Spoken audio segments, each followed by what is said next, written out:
Madam आता आम्ही गरीब राहिलेलो नाही, आम्ही आता श्रीमंत झालो आहोत. आमच्याकडे 2 बैल आहेत, एक काळा एक पांढरा. अरे वा, मग क्या बात आहे.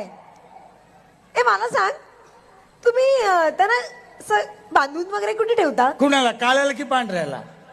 पांढऱ्याला. पांढऱ्याला गोठ्यात बांधतो. आणि काळ्याला? गोठ्यातच.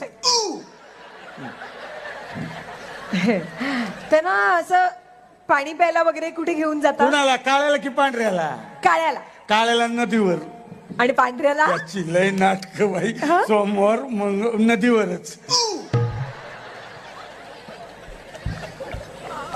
त्यांना खायला काय देता? कुणाला, काळ्याला की पांढऱ्याला? पांढऱ्याला. त्याला गवत. आणि काळ्याला? गवतच. काय नाटक लावले रे? हा, तेच तेच सांगतोयस.